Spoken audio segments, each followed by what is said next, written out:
안녕하십니까. 행복한 안식일 아침입니다. 2020년 8월 22일 8월의 넷째 안식일 아침 방송을 통하여 예배에 동참하시는 우리 모든 성도님들 예수님의 이름으로 환영합니다. 지난 한 주간 건강하시고 안전하시고 평안하셨습니까? 특별히 지난 한 주는 정말 더웠습니다. 폭염주의보가 내리고 또 캘리포니아 LA 카운티에서는 특별히 이 폭염으로 인해서 전기가 부족해 대량으로 단전 사고가 일어날까봐 정말 조마조마하게 보냈던 그런 한 주였습니다. 그 가운데서 우리 모두를 지키신 하나님께 감사와 영광을 돌립니다.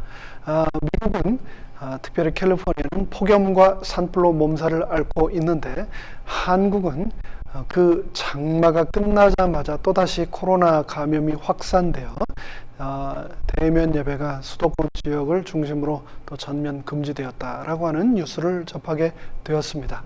이곳 캘리포니아도 대면 예배를 정부의 금지 명령에도 불구하고 강행하며 여러 지역에서 사회 문제, 큰 위험으로 지금 부각되고 있는데요.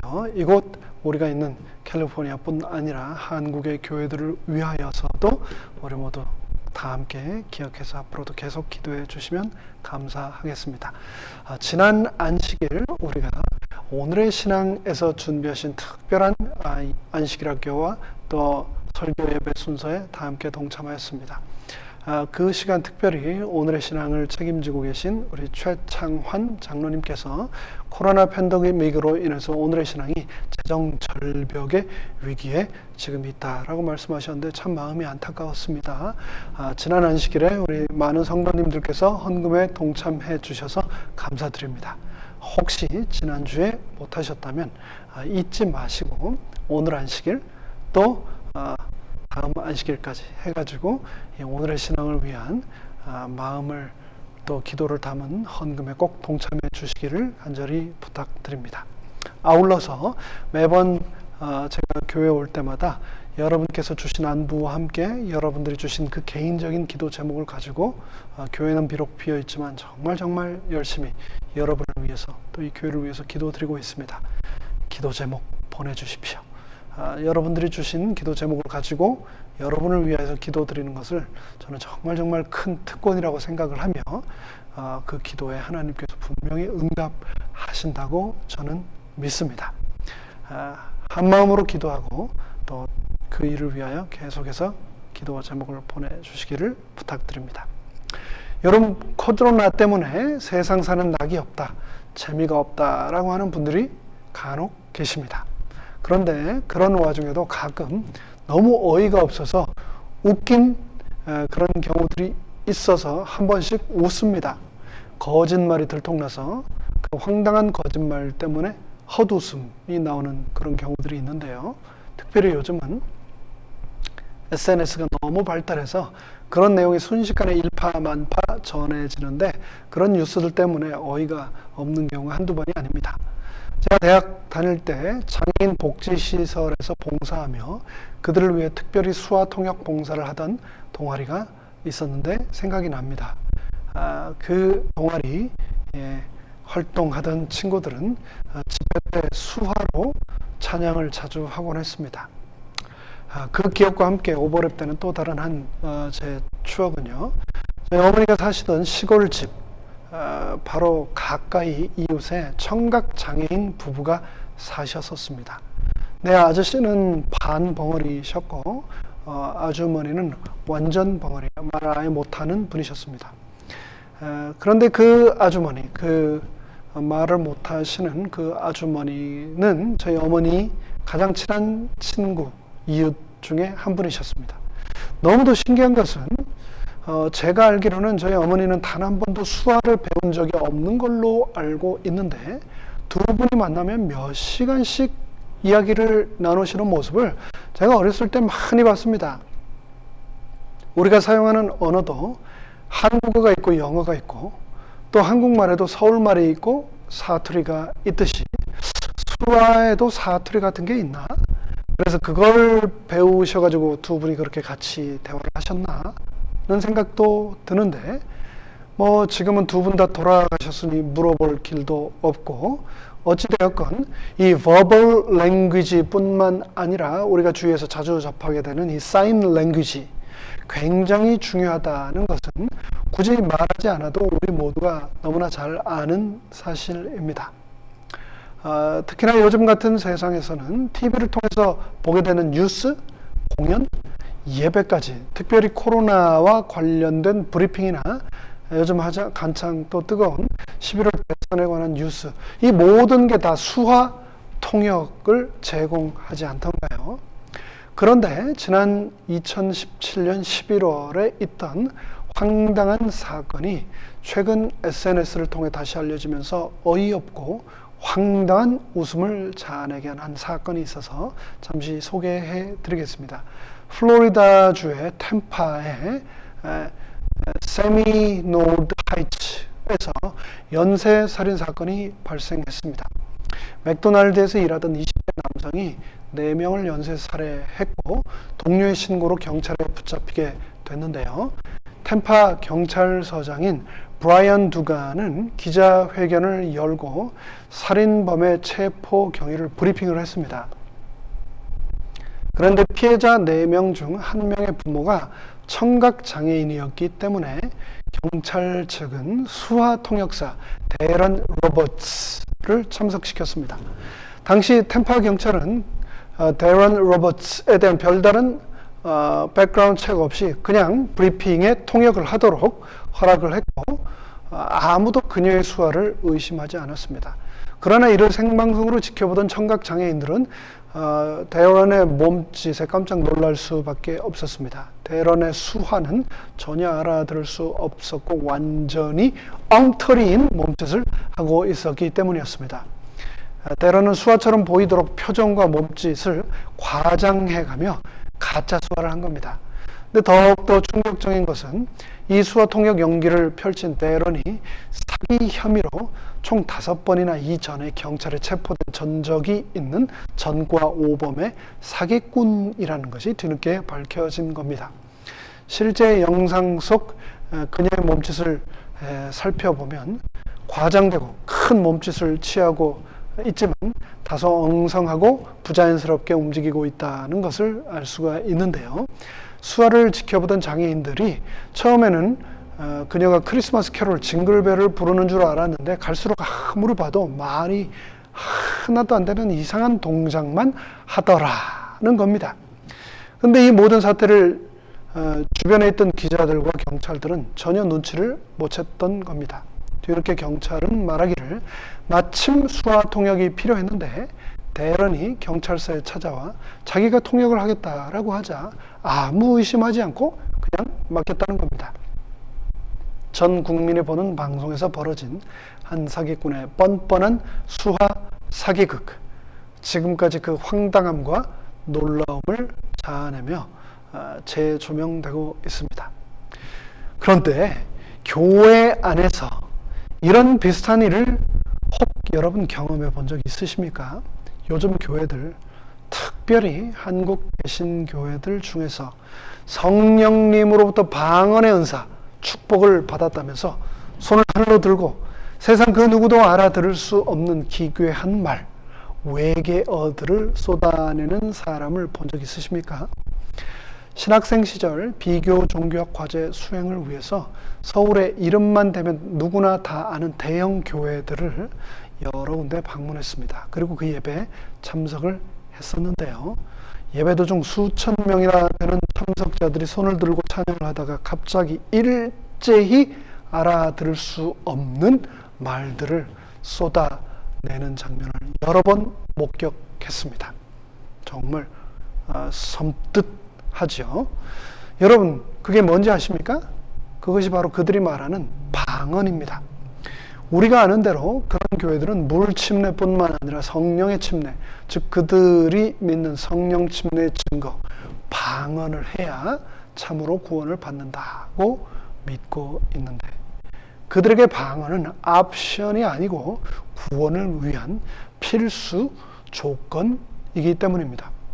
그 교회들의 교육관과 별관도 제가 샅샅이 다 견학을 했습니다. 그런데 곳곳에서 방언을 위한 클래스, 방언이 터지는 클래스도 제공한다라고 하는 그런 사인을 여러 군데서 제가 볼 수 있었습니다. 여러분은 그 방언을 믿으십니까? 방언을 해본 적 있으십니까? 그 방언을 통역해 본 적은 있으십니까? 그 통역을 들어본 적은 꼭 있으십니까? 우리가 아는 대로 그런 개신교회들이 하는 방언들은 이 세상 어디에도 존재하지 않은 언어들입니다. 자신이 하는 방언이 어느 나라 말인지도 모르고 그것을 통역할 수 있는 사람도 없습니다. 자기도 하면서 자기 자신도 못 알아먹는 말, 어느 나라 어떤 민족이 사용하는 말인지도 모르는 말, 세상 그 누구도 알아듣지 못하는 말, 그런 말을 하면서 그것이 성령의 은사이며 하늘의 언어라고 주장하는 것에 대해서 여러분은 어떻게 생각하십니까? 마치 플로리다 템파 경찰서에서 수화 통역사라면서 거짓말한 사기전과 오범 데런 로버츠가 TV 전국 방송에서 자기 마음대로 수화와 상관없는 엉터리 몸짓을 한 것과 무엇이 다른가요? 그런 방언을 하늘에서 들으시는 하나님은 어떠실까요? 얼마나 황당하고 또 당황스러우실까요? 대런을 본 시청자들이 그랬던 것처럼 하나님도 어쩌면 너무 어이가 없어서 웃고 계시지는 않을까요? 오늘은 템파에서 일어났던 어이없던 그런 사기 수화 통역 사건이 아닌 일부 교회에서 지금도 일어나고 있는 그런 방언 사건, 그런 언어 통역 방언 외계어 사건이 아닌 실제로 일어났던 기적, 진짜 방언의 현장을 살펴보기 위해 사도행전 2장 1절로 13절 속으로 들어가 보겠습니다. 오순절 성령께서 이 땅에 임하시면서 일어났던 기적을 천사의 말이라는 제목으로 이 시간 함께 살펴보겠습니다. 이 시간 언어의 주인이시면서 온 우주의 주인이신 하나님께서 성령을 통하여 우리에게 친히 말씀하여 주시기를 기도로 간구하기 위하여 잠시 다 함께 머리 숙이겠습니다. 하늘에 계신 저희들의 아버지 하나님, 하나님은 온 우주의 창조자이시며 온 우주 거민들이 사용하는 언어의 주인이십니다. 2000년 전 성령을 통하여 오순절에 내려주셨던 방언의 기적을 이 시간 우리가 살필 때에 본문의 말씀을 통하여서 우리가 그토록 말하기를 간절히 원하시는 사랑의 방언, 사랑의 천국 언어를 이 시간 우리가 듣고 배울 수 있도록 성령님 통하여 친히 우리 마음 가운데 감화 감동 주시옵기를 예수님의 이름으로 간절히 기도드리옵나이다. 아멘. 자, 이제 오늘의 본문 사도행전 2장 1절로 13절을 제가 읽겠습니다. 개역 한글판으로 읽을 텐데요. 우리 성도님들 다 함께 각 가정에서 소리내어 또 눈으로 함께 읽어주시면 감사하겠습니다. 오순절 날이 이름에 저희가 다 같이 한 곳에 모였더니 호련히 하늘로부터 급하고 강한 바람 같은 소리가 있어 저희 앉은 온 집에 가득하며 불의 혀 같은 것이 갈라지는 것이 저희에게 보여 각 사람 위에 임하여 있더니 저희가 다 성령의 충만함을 받고 성령이 말하게 하심을 따라 다른 방언으로 말하기 시작하니라. 그때 경건한 유대인이 천하 각국으로부터 와서 예루살렘에 우거하더니 이 소리가 나며 큰 무리가 모여 각각 자기의 방언으로 제자들의 말하는 것을 듣고 소동하여 다 놀라 기이 여겨 이르되 보라, 이 말하는 사람이 다 갈릴리 사람이 아니냐? 우리가 우리 각 사람의 난 곳 방언으로 듣게 되는 것이 어찌미뇨? 우리는 바데인과 메데인과 엘람인과 메소포타미아, 유대, 갑바도기아, 본도, 아시아, 브루기아, 밤빌리아, 애굽과 구레네에 가까운 리비아 여러 지방에 사는 사람들과 로마로부터 온 나그네 곧 유대인과 유대교에 들어온 사람들과 그레데인과 아라비아인들이라. 우리가 다 우리의 각 방언으로 하나님의 큰 일을 말함을 듣는도다 하고 12절 다 놀라며 의혹하여 서로 가로되 이 어찌 일이냐 하며. 오순절 교회 또 순복음 교회를 비롯한 성령 은사를 강조하는 교회 신자들 사이에서 방언의 역할과 위력은 대단합니다. 방언은 성령 충만하다고 주장하는 사람들의 외적인 우월감을 당연히 고취시킵니다.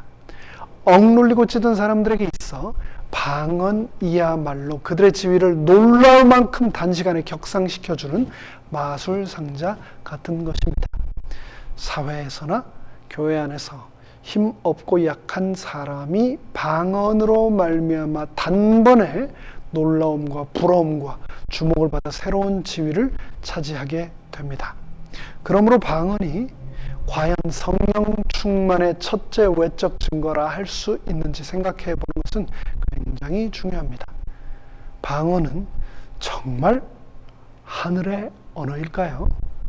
그들이 하는 방언은 정말 하나님이 주신 걸까요? 방언 현상이 최초로 나타난 것은 성령이 제자들에게 충만히 임했던 오늘 본문 사도행전 2장 바로 오순절 때였습니다.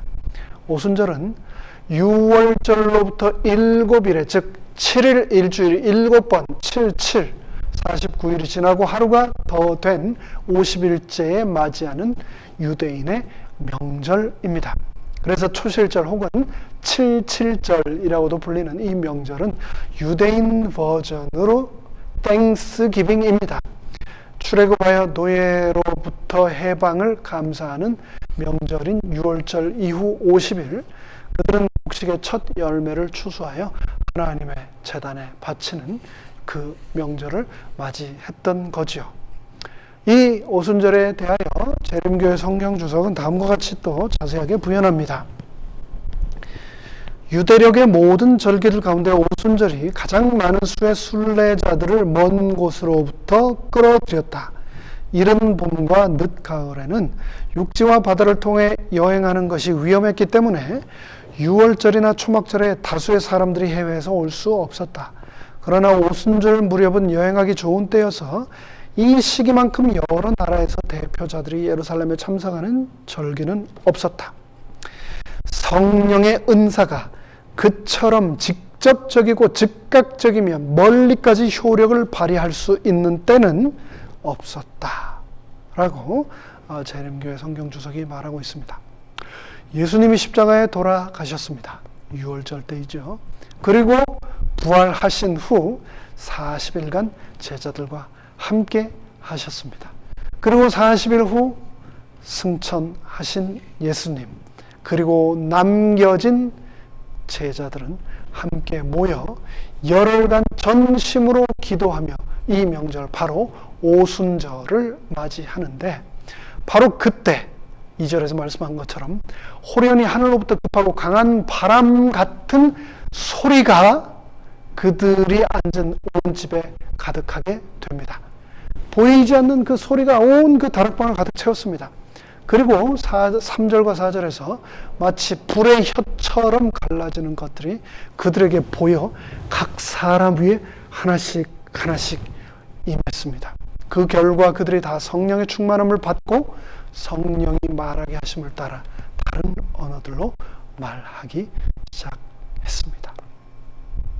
여기서 본문이 말하는 불은 실제적인 불꽃이 아니라 불 같은 것, 조금 더 정확하게 표현하자면 불을 닮은 것이라는 표현입니다. 성경에서는 신성과 불을 자주 연관시켜 등장시키는데 이는 의심할 여지 없이 불이 지닌 힘과 영광과 정화시키는 효력 때문입니다. 그래서 침례자 요한은 마태복음 3장 11절에서 그리스도가 성령과 불로 너희에게 침례를 베풀 것이다 라고 약속하기도 했습니다. 또 혀같이 갈라지는 것이라는 표현이 나오는데 좀 더 정확한 표현으로는 스스로 갈라지는 혀들이라고 할 수 있겠습니다. 헬라어 표현은 최초의 불덩어리가 여러 작은 혀의 모양으로 나뉘어 기다리던 사람들 각자에게 임하는 장면을 연상시킵니다. 특별히 여기서 혀라는 비유적 표현은 성령이 신자들에게 내려주신 방언의 은사를 감안할 때 정말 적절한 표현이라고 할 수 있습니다. 다른 방언, 즉 그들의 모국어와는 다른 언어, 외국어를 말하는 능력, 그 능력이 복음 기별을 전 세계에 전해야 하는 그 특별한 순간, 특별한 목적으로 제자들에게 주어진 겁니다. 세상 사방에서 온 순례자들이 오순절을 지키기 위해 예루살렘에 모였습니다. 그들 대부분은 흩어져 살았던 디아스포라, 유대인들이었는데 출신은 유대인이었지만 사는 지역이 이집트, 로마, 그리스였기 때문에 성전 봉사에 참여할 수 있을 만큼의 히브리어는 어쩌면 이해는 했겠지만 제자들이 일반적으로 사용했던 아람어를 알아듣지는 못했을 것입니다. 집회에 온 사람들은 의심할 여지 없이 여기저기 옮겨 다니면서 자기의 방언으로 말하는 무리를 찾았을 겁니다. 어딘가에서 들려오는 이집트 설교가 있다면 그쪽으로 가서, 또 저쪽에서 혹시 로마 말이 들린다면 그쪽으로, 또 저 시리아 말이 들린다면 저쪽으로, 자기가 알아먹을 수 있는 자기의 모국어 설교자를 찾아서 자기도 모르게 서로들 모여서 그곳에서 그 말씀을 기울이며 들었을 것입니다. 순례자들과 그들을 통해 기별을 받아들일 사람들을 위해서 성령은 제자들이 그 순례자들에게 그들의 모국어로 유창하게 복음을 선포할 수 있도록 기적을 베풀어 주신 것이죠. 구약 성경에도 물론 방언이라고 하는 단어가 언급됩니다. 그러나 그것은 단 하나의 예외도 없이 어떤 민족의 언어나 외국어를 의미했습니다. 오순절에 성령의 충만함을 입어 제자들이 말한 방언도 다 외국어 방언이었습니다. 최소 15개 지역 이상에서 오순절에 예루살렘에 모여든 사람들이 자기들의 고향말로 위대한 복음을 듣고 놀라 소리쳤다라고 성경은 분명히 기록하고 있습니다. 금방 읽었던 본문에서 8절에서 말하기를 우리 각 사람의 난 곳 방언으로 듣게 되는 것이 어찌미뇨 라고 말하고 있지 않습니까?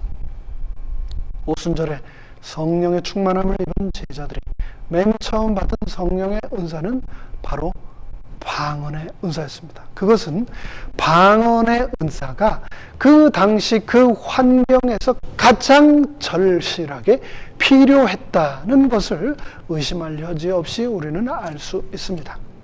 조금 전에 재림교회 성경 주석에서 언급한 것처럼 오순절은 예수께서 메시아이심과 그의 부활과 승천, 그분의 재림을 전 세계에 전하기 위해서 다시 없는 기회였습니다. 그러나 거기에는 언어의 장벽이 있었습니다. 언어의 다름은 복음 선포에 큰 장애가 되었으므로 하나님께서는 방언의 은사라는 기적을 통하여 사도들의 부족을 보충하신 겁니다. 성령 충만함으로 예수 그리스도가 듣는 모든 사람들의 모국어로 강력하게 전파된 것입니다. 그것은 잠시 동안이나마 언어의 혼란을 하나로 통일해 버린 바벨탑 이전으로의 회복이었습니다. 방언의 은사는 땅끝까지 복음을 전하기 위한 말 그대로 특별한 목적을 위해 특별한 사정 아래에서 주어진 특별한 은사였습니다. 그렇다면 하나님께서는 현대 교회들이 성령의 침례를 받은 증거로 강조하는 방언을 과연 필요하다라고 생각하실까요? 그리스도인들이 하나님과 영적인 교통을 즐기기 위해서 꼭 방언을 할 줄 알아야 할까요? 오늘날 교회에 널리 퍼져 있는 비정상적인 방언 현상이 과연 성령 충만의 증거일까요? 성경을 누구보다도 진지하게 연구하는 재림교회는 이 문제에 대하여 단호히 아니다라고 대답합니다. 전혀 언어적 특징이 없는 생명 없는 소리, 허공에다 외치는 공허한 자기 소리, 비정상적인 소음 속에 하나님은 결코 계시지 않기 때문입니다. 현대방언은 삽시간에 전 세계에 퍼져나가는 신문, 잡지 등의 출판물이고, 현대의 방언은 하나님의 말씀을 순식간에 온 세상에 전달하는 라디오, 텔레비전, 유튜브 등의 방송들이고, 현대의 방언은 수백 개의 언어로 번역되어 보급되고 있는 성경입니다. 그렇다면 2000년 전 오순절 다락방에 모였던 사람들에게 성령이 주셨던 방언의 은사는 완전히 소멸되었을까요? 그렇지 않습니다.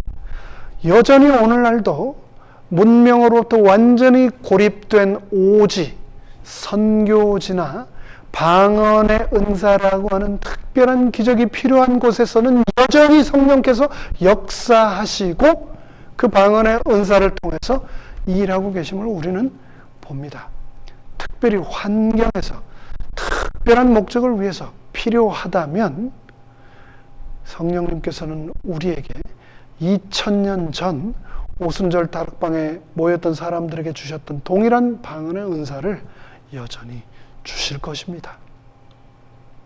지난달 7월 19일 새벽에 주 안에서 잠드신 우병구 집사님, 그분은 생전에 몬트레이에 있는 Defense Language Institute Foreign Language Center에서 미군들에게 한국어를 평생 가르치셨던 교수셨습니다.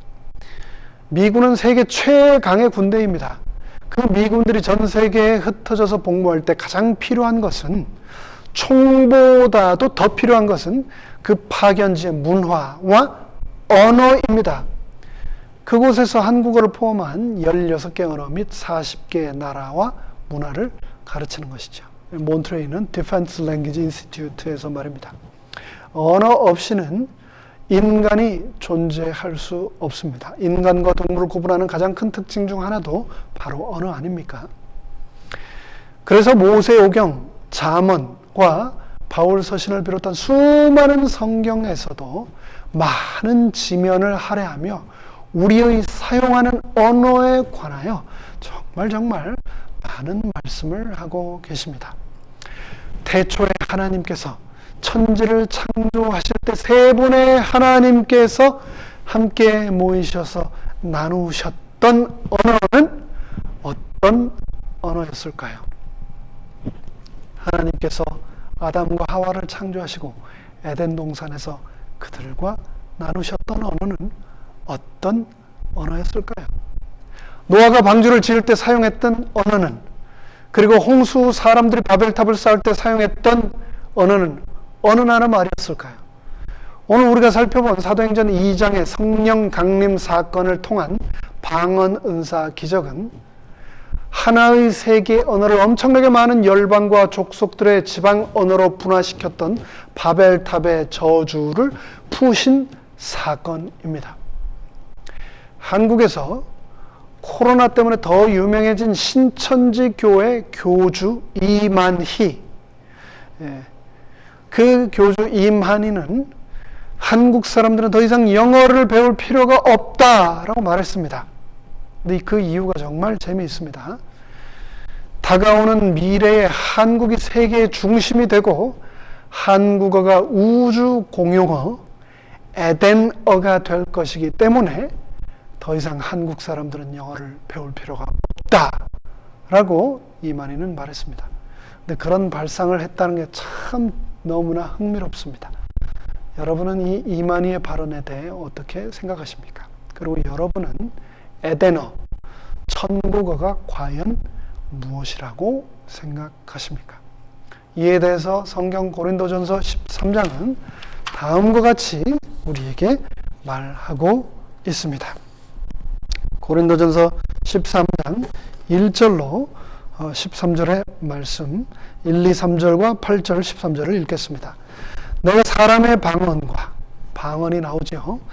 내가 사람의 방언과 여기서 더 나아가서 천사의 말을 할지라도 사랑이 없으면 뭐라고요? 사랑이 없으면 사랑이라고 하는 언어, 사랑이라고 하는 은사, 사랑이라고 하는 방언이 없으면 소리나는 구리와 울리는 꽹과리가 되고 내가 이 안에는 능히 있고 모든 비밀과 지식을 알고 또 산을 옮길 만한 모든 믿음이 있을지라도 사랑이 없으면 내가 아무것도 아니요. 내가 내게 있는 모든 것으로 구제하고 또 내 몸을 불사르게 내어줄지라도 사랑이 없으면 내게 아무 유익이 없느니라. 최고의 방언, 천사의 언어는 바로 무엇이라고요? 사랑이다라고 바울 말하고 있습니다. 8절 사랑은 언제까든지 떨어지지 아니하나 예언도 패하고 방언도 그치고 지식도 패하리라. 13절 그런즉 믿음, 소망, 사랑 이 세 가지는 항상 있을 것인데 그 중에 제일은 사랑이라. 그렇습니다. 고린도전서 13장은 우리에게 너무나 분명하게 우리가 천국에서 영원히 사용할 언어에 대하여 말씀하고 계십니다. 우리가 사용할 에덴어, 천국어, 천사의 언어, 하나님 나라의 공용어는 바로 사랑이라는 언어라고 말입니다. 이 짧은 죄악 세상에서 우리는 태어나자마자 언어를 배우기 시작합니다. 갓난 아기가 엄마와 커뮤니케이션하기 위해서, 또 어린 아기가 친구들과 커뮤니케이션하기 위해서, 가족과 직장 동료들과 커뮤니케이션하기 위해서 거기에 맞는 언어를 우리는 계속해서 습득합니다. 실존주의 철학자 하이데거는 언어는 존재의 집이다 라고 했습니다. 언어는 존재가 머무는 곳이며 세계와 사물을 인식하는 통로입니다. 언어는 의사소통의 수단을 넘어 인간의 사유를 지배하고 복속시킵니다. 그렇다면 여러분의 언어는 안녕하십니까? 나의 언어는 하나님 보시기에 아름답습니까? 성령의 가장 큰 선물, 은사 중에 은사, 방언의 은사, 언어의 은사, 진정한 방언의 은사는 보이지 않고 들리지 않는 내면의 소리까지 온전히 다 듣게 해주는 사랑이라고 고린도서는 말하고 있습니다. 천국의 언어를 말하기에 가장 먼저 필요한 것은 바로 그 언어를 담는 그릇인 내가 천국에 합당한 사람이 되는 것일 것입니다. 미국 사람이 한국에 대해 알기를 원한다면 한국어를 배워야 합니다. 미국에 살고 있는 한국 사람인 우리가 이곳 미국에 대해 더 잘 알고 잘 적응해 나가기 위해서 영어를 꼭 배워야 합니다. 마찬가지로 비록 이 땅에 살고 있지만 언젠가 가게 될 천국 사람이 되기 위해서, 천국의 언어를 하기 위해서, 천국 문화를 내 삶에 흠뻑 머금기 위해서 사랑의 언어, 예수의 언어를 우리는 배워야 합니다. 우리는 예수를 세상 그 무엇보다 사랑하고 사모하고 그분을 닮기 위해 오순절 다락방에 있었던 120명의 제자들처럼 기도해야 합니다. 성령의 불과 바람을 받기 위해 기도해야 합니다. 성경에는 불은 신성을 나타내기 위해 상징으로 사용했습니다. 또 성경에서 바람은 성령을 나타내기 위해 사용한 상징입니다. 불 자체도 막을 수 없는 막강한 힘인데 그 불이 바람과 함께 임한다. 그렇게 그분께서 나에게 임하실 때 내 입술에서 천국의 언어, 사랑의 언어가 내 삶을 통해서 터져 나오게 될 것입니다. 이제 말씀을 마무리하겠습니다. 어제 이른 저녁 한국에 계신 아버지께 전화를 드렸습니다. 그런데 아버지는 전화만 드리면 그저 늘 하시는 이야기만 하십니다. 네 마디밖에 안 하세요. 걱정 마라. 나는 잘 지낸다. 애들은 학교 잘 다니냐? 전화 요금 많이 나온다. 끊어라. 그런데 이 제 귓속 달팽이관이 울리며 들려오는 맨날 하시는 그 소리 말고 다른 소리가 내 마음에 울렸습니다. 코로나 때문에 자식들이 찾아뵙지도 못하고 또 본인께서 이곳에 오시지도 못한 채 벌써 시간이 많이 흘렀습니다. 화상으로 드린 전화에서 전화기 속에 비춰진 아버지는 그 사이 주름도 더 깊고 머리도 더 하얘지셨더라고요. 근데 8살짜리 막내 손자가 할아버지 보고 싶어요 라고 하자 세상 그 어떤 때보다도 환하게 웃으시던 아버지의 미소를 보고서야 걱정하지 말아라. 나는 잘 지낸다 라는 말씀은 아들아 너무 보고 싶구나 라는 말씀이라는 것을 알게 되었습니다. 애들은 학교 잘 다니냐? 라는 말씀은 내 사랑하는 손주들이 너무 그립다 라는 말씀이라는 것을 알게 되었습니다. 예전에는 몰랐던 지금에서야 어렴풋하게 조금씩 알아가는 사랑이라는 언어. 그 사랑이라는 언어의 은사가 오순절에 임했던 것처럼 지금 우리 모두의 삶에 불의 바람처럼 임하게 되기를 간절히 바라면서 말씀을 마칩니다. 다 함께 머리 숙여 기도드리겠습니다. 하늘에 계신 저희들의 아버지 하나님, 2000년 전 다락방에 모였던 제자들에게 주셨던 방언의 은사, 그것은 예수의 언어, 천사의 언어, 천국의 언어를 말하는 사랑의 능력, 사랑의 언어의 기적이었음을 우리가 오늘 본문을 통하여 살펴보게 되었습니다. 우리가 함께한 가족들, 또 함께한 성도들과 이 얼마 남지 않은 세상을 살아갈 때 우리의 눈으로 보이는 그들의 모습, 또 우리의 귀로 들려오는 그들의 음성 너머에 있는 그들의 마음 속에 있는 울림을 보고 들을 수 있는 사랑의 방언의 은사를 우리에게 부어 주시옵기를 간절히 기도드립니다. 그래야 곧 오실 주님을 맞을 준비를 이 땅에 주어진 짧은 시간 동안 최선을 다해 충실히 하는 우리 모두가 되도록 은혜 베풀어 주시옵기를 간절히 바라며 예수님의 이름으로 기도드리옵나이다.